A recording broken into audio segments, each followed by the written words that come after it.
wálé mo bàrò lè pàtàkì nígbà láwùjọ.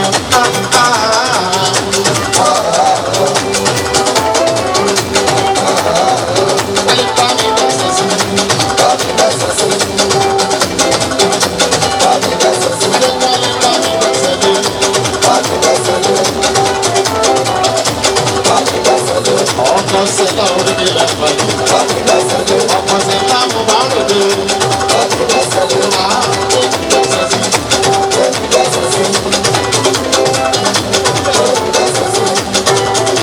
Ọkọ̀ sẹ́lá bá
ṣe yọ.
Adé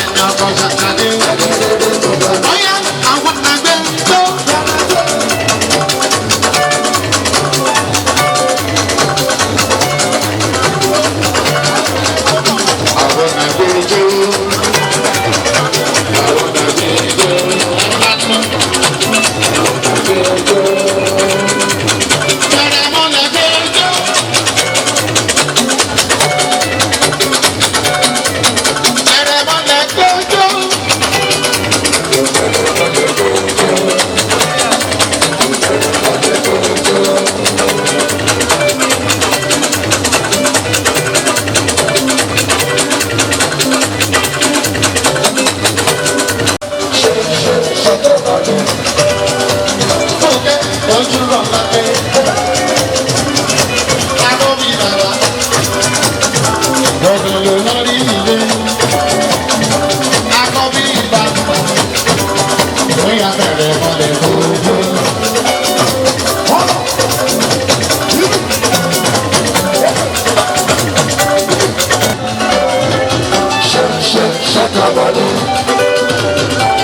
Adéwọlé ọjọ́ lápẹ́ mi dà. Ó dodo. Ó dààmú. Ẹ bá mi kí bàbá ìbejì. Ọ̀gẹ̀dẹ̀.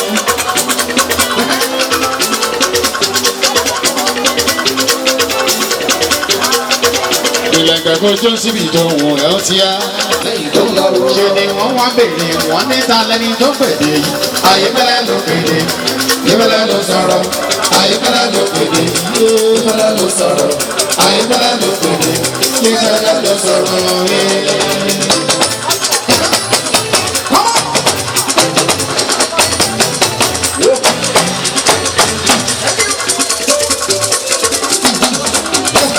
Rẹ̀gẹ̀lẹ̀ wà bébì mi dà. Ọmọ jọmọ mi gidi gan ni ilé wa jẹ́ àjọjọ́. Ìjọ rẹ̀ jà wíyá. Tó bá lù wá gbà, àní ìjọ ń bọ̀, mo fẹ́ sọ̀rọ̀ yìí.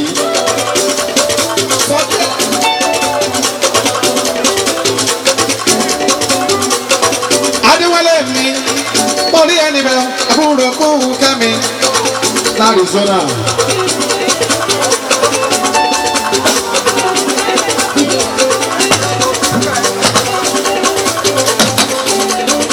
Èyí tí Arizona connection l'Amẹ́ríkà ó ti yá.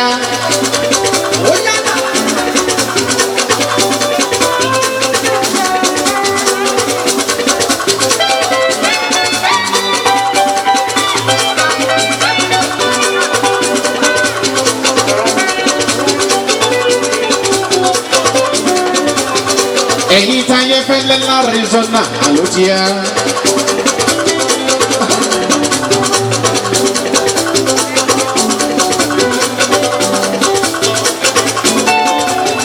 Ẹyẹ mi lè gbẹ̀gẹ́ jó síbi tó wí. Òwò gbẹ̀gbẹ̀ ìjọya. Ìjọya. Ìjọya. Ìjọya. Ìjọya. Ìjọya. Ìjọya. Ìjọya.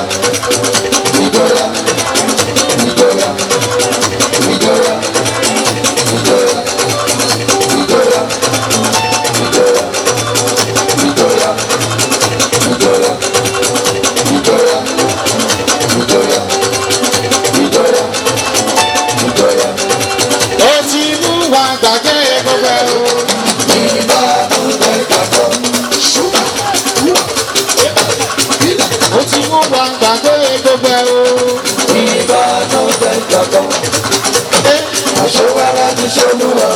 Wẹ́rẹ́wẹ́rẹ́.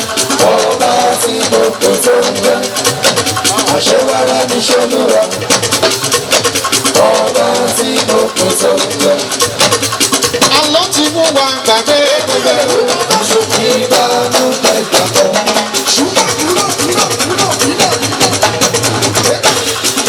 Ó ti mú wa gbàgbé gbogbo ẹ̀rọ. Ìbánu tẹ̀gbàgbọ́.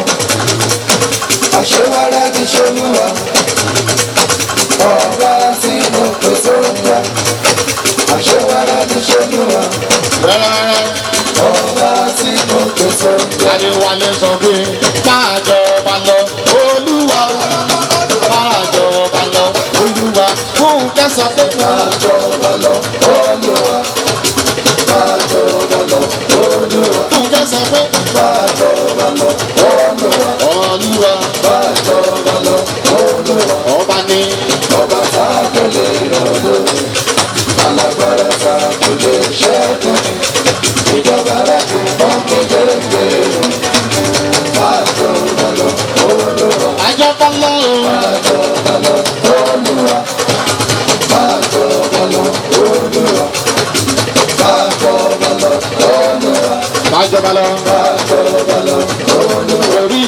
ọba. Ọba tá kò lè ràn lórí. Alágbára tá kò lè ṣẹ́gun. Ìjọba rẹ̀ kò dá mi yẹ̀yẹ́. Májọba lọ Olúwa. Májọba lọ. Májọba lọ Olúwa. Májọba lọ Olúwa. Ọba tá kò lè ràn lórí. Dẹ̀dẹ̀ lọ́ta. Alágbára tá kò lè ṣẹ́gun. Láíláí. Ìjọba rẹ̀ kò dá mi yẹ̀yẹ́.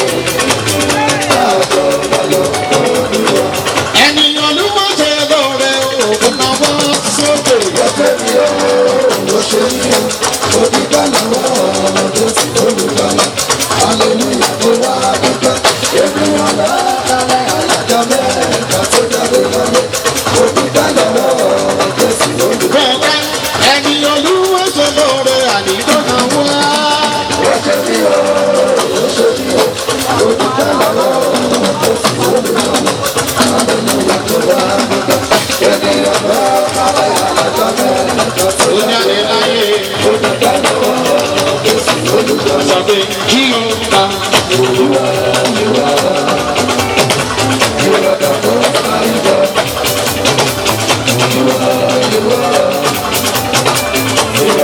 Èdè ti máa rẹ̀ ìyẹ́bà. Ṣé bàdírè? Èdè ti máa rẹ̀ Lóhùn kẹsàn-án wípé.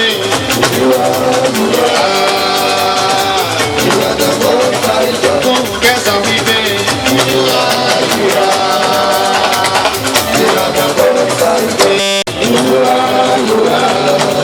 Yọ̀bà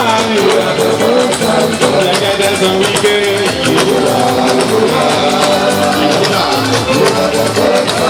Àwòrán sọ wípé.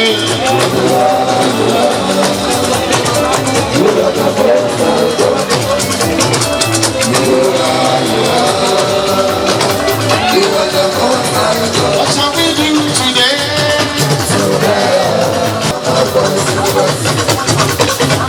What shall we What shall we do today?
Mama ire olúwa ló bá ti yẹ. Ire olúwa ó yẹ ìjọ rẹ̀ dá ire ire ire ire ire. Orékèlè wa ire. Ire ire ire ire ire ire ire ire ire ló ní tèmi o. Ire ṣe jọ̀bọ̀ ní. Ire ire ṣé ire ṣe jọ̀bọ̀ ní. Ìyàn olúwa ojú rẹ̀ dá o. Ìyàn olúwa ìjọ rẹ̀ dá sí ọjọ́. Yóò tọ́jú mi ọ̀dẹ̀ tó mọ̀ mí. Ìyàn olúwa forékèlè wa. Ìyàn olúwa mi pretty baby. Gbogbo France connections. Lọ́jú iṣẹ́ olúwa. Iṣẹ́ olúwa òrékèlè wa rè. Iṣẹ́ olúwa súnmọ́ mi sí tòsí. Iṣẹ́ olúwa mi rẹ̀ lórí. Kò lè bàjẹ́ o. Kò lè bàjẹ́. Iṣẹ́ olúwa kò lè bàjẹ́ o. Gbogbo ìta lọ́rùn bá ṣe fún ènìyàn. Kò lè bàjẹ́ o.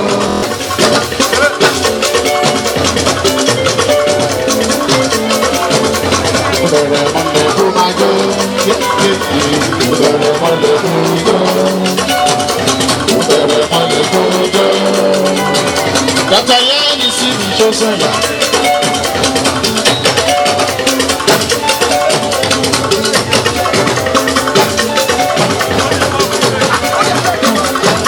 Orékèlè wà màmá.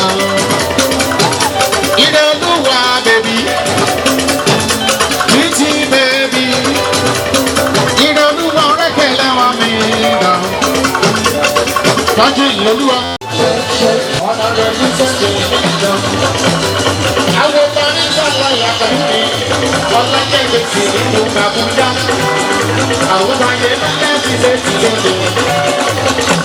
Ẹni orí ẹni lọ. Àbújá bọ̀wọ̀ náà. Mo sábà dọ̀sẹ̀ ní kọ̀kọ́. Láti ìsìn oníwà o.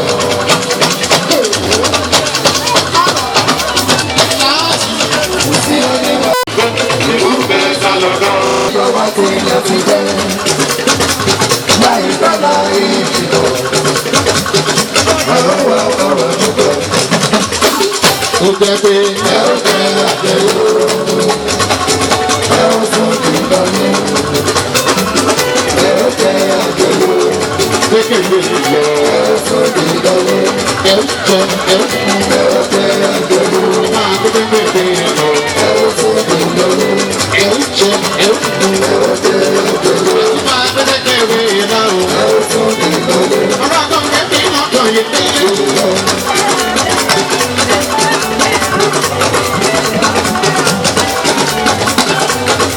Honorable Spendy, Abuja Connection yẹ́lò ní tó ní ẹni rẹ̀ ni. Àwọn ọmọ àdúgbò mi pẹ̀lú mi. Àwọn ọ̀lẹ́jẹ̀ ń fèsì tó ń náwó. Àwọn ọ̀lẹ́jẹ̀ ń fèsì pẹ̀lú mi o. Àwọn bàbá náà bá mi lò ó ń jó. Àwọn ọ̀rẹ́ kò fẹ́ kí o. Ọlọ́run má padà ìfẹ́ tó wà láàrin wa. Ìjọba ní sòrò lọ́dọọdún. Títí gbogbo ọ̀dọ́. Nínú ìjọ òdòdó.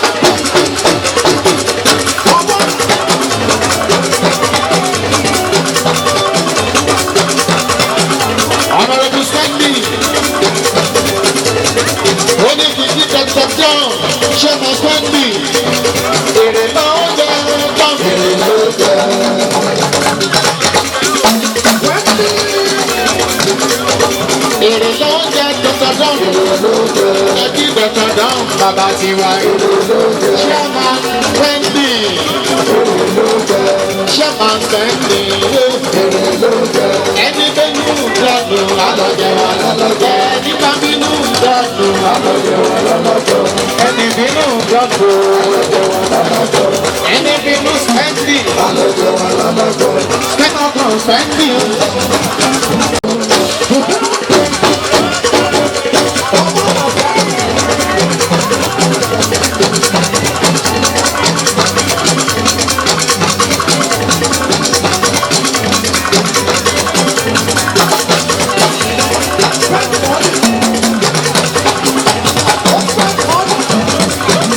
Ẹni bínú Dr. John alọ́jẹ́ wa lọ́lọ́jẹ́.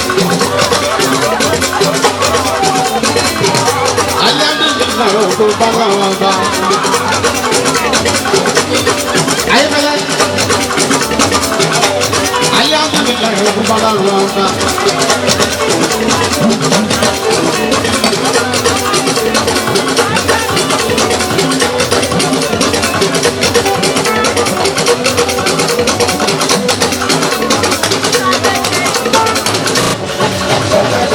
Àwọn pẹ̀lú ní ọlọ́dẹ ń lé sí i.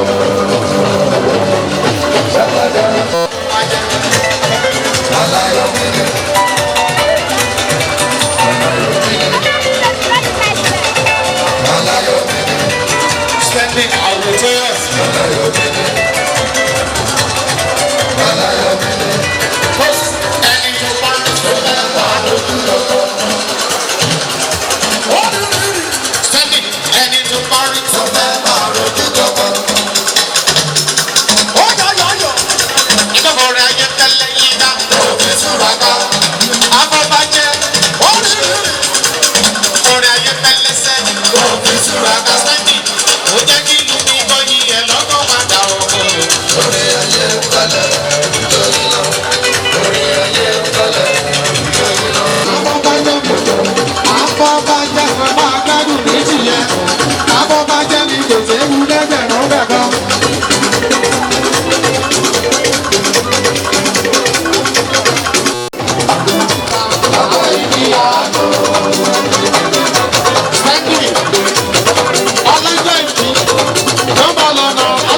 ìjódìjó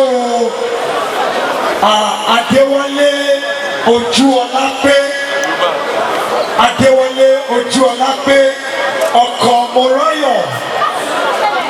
Lẹ́yìn Adéwálé kí gbogbo àwọn ọ̀rẹ́ Mr. Gbóyèga Ojúọlápé kọ́ máa múra sílẹ̀. Bọ̀ ní báyìí a fẹ́ pé Adéwálé Ojúọlápé, bàbá Ayọ̀ Olúwa àti bàbá Ẹ̀rí Olúwa kí wọ́n máa bọ̀ lójú agbo báyìí àti ọ̀rẹ́ ará ojúlùmọ̀ pátápátá kí wọ́n bá wọn jó. èèyàn gbó ní fún Jèhófà tó kábàánújẹ́ rẹ̀ hallelujah máa jẹ́ pẹ́ torí wípé ayé ti fẹ́ lórí fún ẹ̀ka lórí. mo bá yí ọlọ́run lọ́lọ́ padà wá tẹ́lẹ̀ lọ ẹ̀ka láti sáré lọ́wọ́ ẹ̀ máa yọ alága àsìkò yí àtọ́ra o. ọkọ̀ Ojúọlápé ọkọ̀ Mọ́ráyọ̀ bàbá rìn ní Olúwa come under the apple tree. Under the apple tree.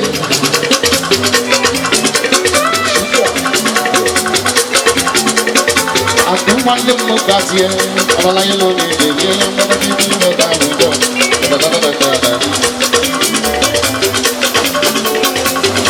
Adéwálé mo bá lọ́dẹ ọkọ̀ Mọ́ráyọ̀ kì í tẹ̀bí bàbá rìn ní Olúwa.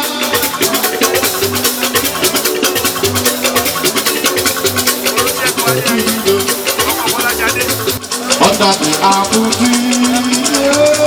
Under the apple tree.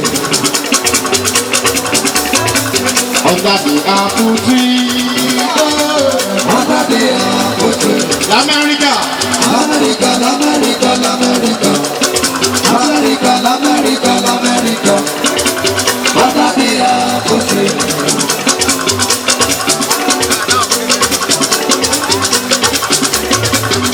Adéwálé mo bá lóde ní pàtàkì tó yẹ láwùjọ. Jíjó ọ̀gá. Òjijì ọ̀gá. Òjijì ọ̀gá. Adéwálé jíjó ọ̀gá. Mo ní Òjijì ọ̀gá.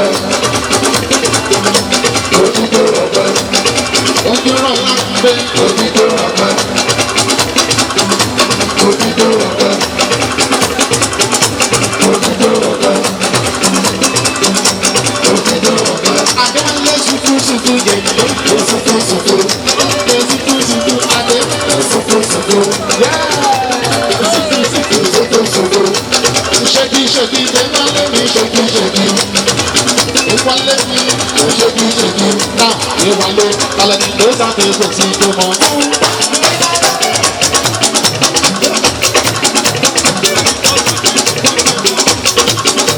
Alẹ́ ní ló sáté kò sí tó mọ́. Déwálé alẹ́ ní ló sáté kò sí tó mọ́. Bẹ́ẹ̀kẹ́ Ijó bẹ̀rẹ̀ gbogbo wa. Déwálé alẹ́ ní ló sáté kò sí tó mọ́. Ijó bẹ̀rẹ̀ gbogbo wa. Káwọ́ ẹ̀kọ́ rẹ̀ lẹ́rọ̀ lọ. Òkà káwọ́ ẹ̀kọ́ rẹ̀ lẹ́rẹ̀sẹ̀. Káwọ́ ẹ̀kọ́ rẹ̀ lẹ́rọ̀ lọ. Òkà káwọ́ ẹ̀kọ́ rẹ̀ lẹ́rẹ̀sẹ̀. Torí pé kò sọ́kùtà létí kì í rà o. Wọ́n lé àtẹ̀tún rọ̀ tó pẹ́. Ọ̀sán-tọ́lẹ̀ ti kì í lọ. Agbára mo lóye o. Kò sọ́kùtà létí kì í rà o. Ìgbẹ̀yìn ẹ̀sán wá dalẹ̀ o. Ọ̀sán-tọ́lẹ̀ ti kì í lọ. Alágbèyẹ̀sọ̀. Agbára mo lóye o. Ó yá ṣe ọ̀pọ̀ ní.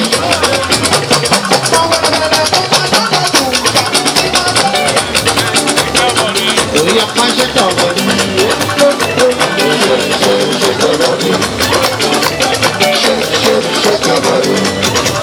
Níláró ní alágbé. Alágbé mo kíákíá. Ìwọ ìgbésà ṣeré mọ níláró ní. Ọmọ ẹlẹ́ni àtẹ̀ká. Ó yá ẹ̀wọ̀n lẹ́nu wájú. Ẹ̀wọ̀n lẹ́nu tó.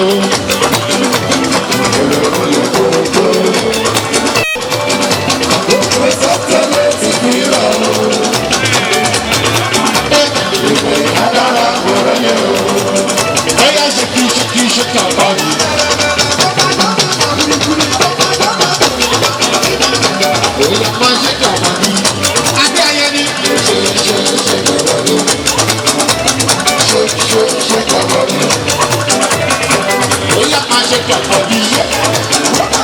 Adé ayẹyẹ shake your body. Gbogbo mẹ́rin láti ọ̀gá ṣe shake your body. Shake your body. Àdùnnú tó ń gbélé.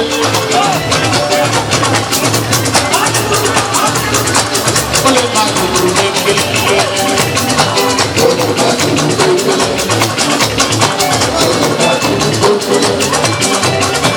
Oya máa dùn gbẹ̀ngbẹ̀lẹ̀, olè máa dùn gbẹ̀ngbẹ̀lẹ̀, adé ayẹyẹ. Fọláṣadé ẹni tó bá rí tó bá rà lójú gbogbo. Ṣadé bébì Ṣadé ẹni tó bá rí tó bá rà lójú gbogbo. Orin ayé fẹ́lẹ́, oògùn túraká. Ìgbógbó ayé fẹ́lẹ́sẹ̀, oògùn túraká. Ó jẹ́ kí ìlú ní bóyí ẹ̀ lọ́nà padà ọ̀hún. Orin ayé fẹ́lẹ́, Ṣadé. Orin ayé fẹ́lẹ́, Ṣadé. Orin ayé fẹ́lẹ́, ọmọ ìlú. Orin ayé fẹ́lẹ́, orin ayé fẹ́lẹ́. Adé ayé ní sọ̀kan pamọ́ mi. Àgbàmọ́jọ́ lọ. Adé ayé ní sọ̀kan pamọ́ mi. Àgbàmọ́jọ́ lọ. Sọ̀kan pamọ́ mi Ṣadé. Àgbàmọ́jọ́ lọ. Fọláṣadé.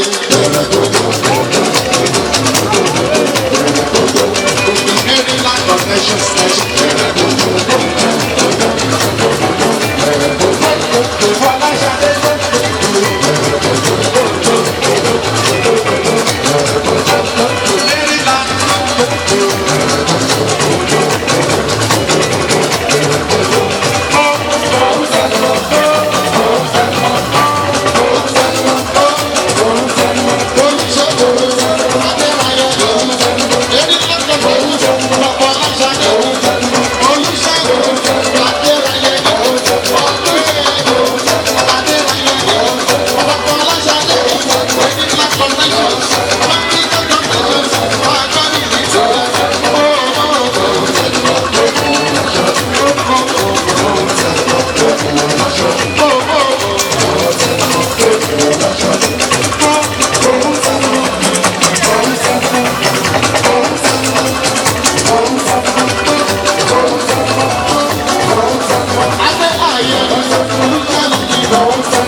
Ọlọ́run bàbá lọ́ba, èmi máa rí iṣẹ́ ọwọ́ rẹ̀.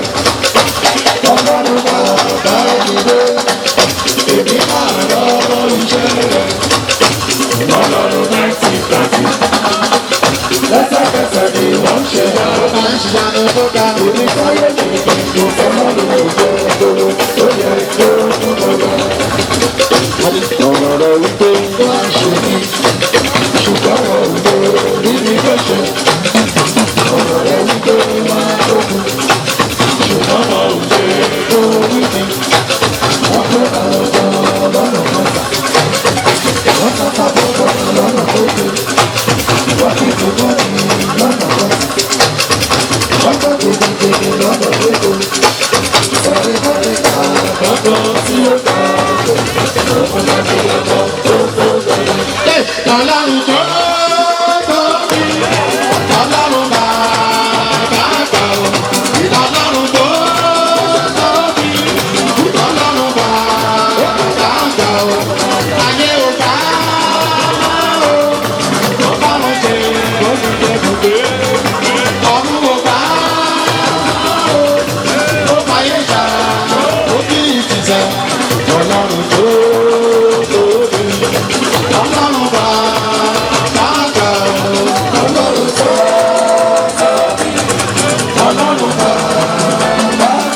ọba tó gbàdúrà máa lẹ gbogbo ọba ẹ ká sọ pé èmi ṣe kábínẹ̀tì rẹ̀. ọba tó gbàdúrà máa lẹ ọba ọba tó gbàdúrà máa lẹ ọba èmi ṣe kábínẹ̀tì rẹ̀. ọba tó gbàdúrà máa lẹ ọba ọba tó gbàdúrà máa lẹ ọba ọba tó gbàdúrà máa lẹ ọba èmi ṣe kábínẹ̀tì rẹ̀. òye àṣà pé oṣooṣo tó ń kí gbàdúrà ti dé. Òṣètò ìdójú gbàdúrà ti ní. Òṣètò ìdójú gbàdúrà ti ní. Òṣètò ìdójú gbàdúrà ti ní. Ṣàdé ìwọ lórí nínú ọmọ ìyáwé.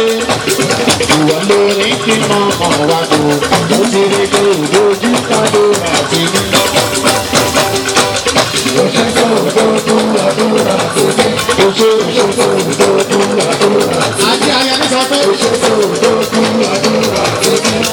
Òṣètò ìdójú gbàdúrà. Adéwálé sọ pé Ìwọ ló ní kí ọmọ jáwé. Adéwálé Ìwọ ló ní kí ọmọ wọlé. Òṣètò ìdójú gbàdúrà ti ní. Adéwálé sọ pé ó ṣe bàbá. Ó ṣe bàbá. Ó ṣe bàbá gbogbo. Ó ṣe bàbá. Ọ̀bí ikú àdẹ́sọ̀lọ̀ kọjá gbọdọ̀. Ó ṣe bàbá. Ọ̀bí ikú àdẹ́sọ̀lọ̀ kọjá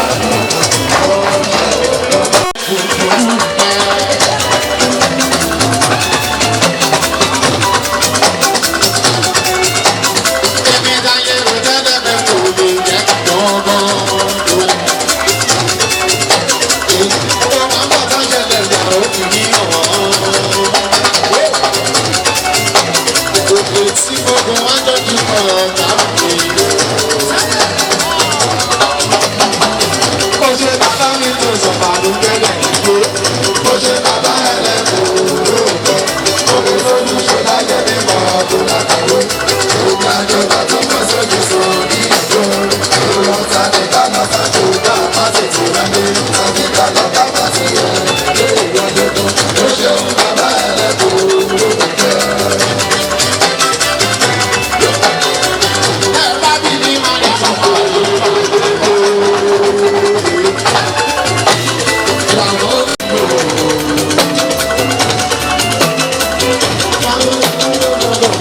Ó ṣe bàbá ẹlẹ́kùn lóòótọ́. Omi lójú ṣe láyé mímọ́ ọdún lákàwé. Omi àjọba tó kọ́ sójú sọ ní ìjọ. Ìwọ̀n tàbí kánà sájú bá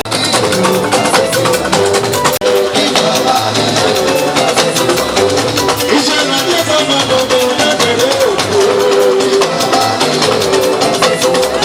Bọ́lá rẹ̀ ní lárí lárí rẹ̀ ọ̀gbà.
Adéwálé sọ pé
tẹ́tẹ́. Yé bá kó jẹ́ bàbá lọ. Àbá kó jẹ́ bàbá lọ́pẹ́ o. Ìgbà tí mo rọ iṣẹ́ ìyanu bàbá láyé mi. Orí mi gbé ó jẹ́ tó sì ní lọ́pẹ́. Wọ́n ti bí rẹ̀. Ta ló dàbí rẹ̀ o? Alágbára.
Olúwa, mama ẹ̀mí Olúwa, ẹ bá mi kí mo ráyọ̀ mi. Ó ti lọ́wọ́. Ó ti lọ́wọ́ jù.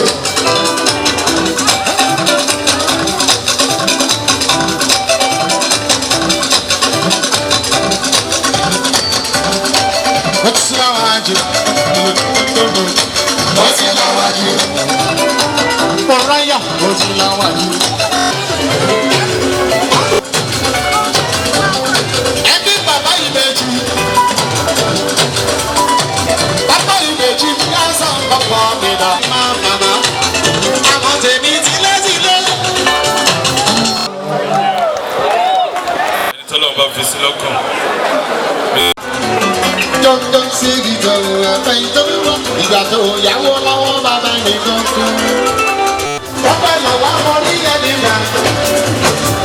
Àmì lẹ́nu kò ní. Lọ́dún Olúwa ló ṣe tiẹ̀ fún ẹ. Aláwọlé Olúwa ló ṣe tiẹ̀ fún ẹ. Aláwọlé Olúwa ló ṣe tiẹ̀ fún ẹ. Adúláyọ̀ Olúwa ló ṣe tiẹ̀ fún ẹ. Aláwọlé Olúwa ló ṣe tiẹ̀ fún ẹ. Ẹni tó bá fẹ́ lókè ẹ̀ ẹ̀yẹ tí ẹ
Ó dáná ẹ̀rọ àtẹ̀rẹ̀ gbọ́dọ̀ kẹ́ẹ̀jọ́.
My name is Morayo Ojolape, the daughter-in-law of the deceased, wife to Adewale Ojolape. Okay, thank you. Can you tell us where we are today and what are we here for? This is we are here in Akure Dome to celebrate the life well spent of our grandpa, the Honorable Justice Edward Ojolape retired. Yeah, thank you. Can you tell us in brief the life of Baba towards you children when Baba is still alive? Baba has been a very caring father, a loving father, a man full of wisdom, and Baba has a very large heart, and is a man of so many attributes.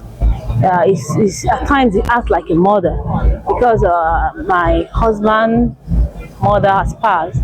So Baba has been very good, he has been very caring, very loving, and every time we have any issue that is like, we don't even know how to go about it. When we call on him, he will always untangle every tangle problem. Baba is somebody that is full of wisdom that you don't want him to go, because the wisdom is always there, and he's so loving. And another thing is that he prays a lot. He's a praying father. He prays a lot. He prays a lot. And encouragement. He will always encourage you. He will always encourage you. And if I can't just say enough of Baba.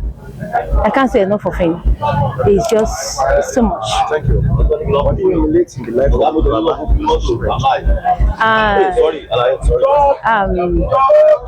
I love his ways of life.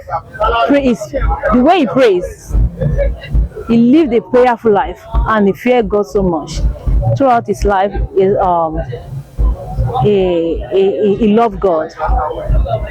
I emulate that. He loved God, and his praying life is something that you can't play with. So he's a praying father. Let me put it that way. And he's a man that can handle a lot of challenges. Because even when we are going through challenges, Baba will tell you that just calm down, everything will be fine. So, Baba is. Thank you. Before we go, firstly, appreciation goes to Almighty God. I want you to update those people that grade this occasion with you today. Our appreciation to the Almighty God who has made this day possible, even for us to bury our grandpa. I think that one is a lot. It's a lot. We really give thanks to God for us to see this day to bury him after a life well spent. We thank God for that. There's a lot of people here, a lot of families and friends from all over the world has come to celebrate his life. So I just want to thank everybody, because if I keep on mentioning names, and a lot of friends from US, so I don't just want to mention them, but I want to thank all of them. They have really tried. We have friends from US, from Canada, from Lagos, from everywhere. So I just want to thank them, and most especially, I can't just do with Foluke Adebayo. He really played a large role. So I just want to thank her specially, and I thank everybody. Thank you. Thank you once again. Your name to the viewers at home. Morayo Ojolape, daughter-in-law to the deceased. Thank you so much. Good evening, sir. Can you mention your name to the viewers at home? My name is Adewale Ojolape. Can you tell us where we are today and what are we here for? Actually, we are here to celebrate good life that our daddy left behind. Honorable Justice Edward Ojolape. Can you tell us briefly the life of Baba? So what's the children when Baba is still alive? When Baba is alive, when he was alive, Daddy was a wonderful father. He was an epitome of wisdom. You know, and Daddy used to say something. He said, when you are hard working, you will see the results. And he used to say something that you have to be prayerful. When you are trusting in God for something, put it before God, that the Lord will answer you. So Daddy, we're going to miss him a lot, because Daddy was very, was a real gem. To find somebody like him, because when I lost my mom, he was in the position of a mother. So he was, he was there for me. With the little, time we spent together, Daddy was always there for me, always praying. Even 2 days before he died, he called me and he was praying for me. And I'm happy that I have a kind of father like that, because his name. Àwọn Yorùbá máa ń pòwe kan wọ́n ní orúkọ rere sàn ju wúrà àti fàdákà lọ. Bàbá lórúkọ tó dáa. Àwọn olówó rẹpẹtẹ ló ti tibẹ̀ tó lórúkọ tó dáa. His name opens door. I've met many people when they see Ayojo Olape, the way people will embrace me that Daddy say Daddy so Daddy. Which one do you emulate in the life of Baba as a children today? Okay, as a child today, what I actually emulate is Baba was a prayerful person, and he was a peacemaker as well. There was a time something happened in the Anglican church, and he was called upon to settle the matter. And everything was settled amicably because of the wisdom that God gave to him. He was a citadel of wisdom, and he's a soft-spoken person. He was a soft-spoken person. He speaks, gently, and he was a, Riaje was a wonderful father. And at the same time, in his profession, he stand out. We call him Incorruptible George. Very, very outstanding. He never believed in collecting bribe and all those stuff. No, that's why they name him. They call him AK Incorruptible George. As you see, many people you'll be hearing about what people have been saying about Baba. To find the kind of Baba in the generation, it's going to take grace of God. Thank you, sir. Thank you, sir. Firstly, appreciation goes to Almighty God. I want you to appreciate those people that create this occasion with you, sir. God bless you. I want to appreciate God. First and foremost, the Lord has designed today for a purpose. I appreciate God for that, because our Lord made it possible for us to gather. And my daddy did not lose any of his children. We were all alive. The 10 of us are alive. The grandchildren, great-grandchildren. He saw to the 4th generation. So I want to appreciate people that came to celebrate with us. we are celebrating good life that Baba left behind. We are not sorrowful at all because he lived a fulfilled life. That was almost up to 100. We are using it as a point of contact for the family and for everybody that will live to our full grown age. And he was an achiever. I thank God for that. Thank you, sir. Once again, before we go, your name. My name is Adewale Ujolape. Thank you, sir. Thank you very much.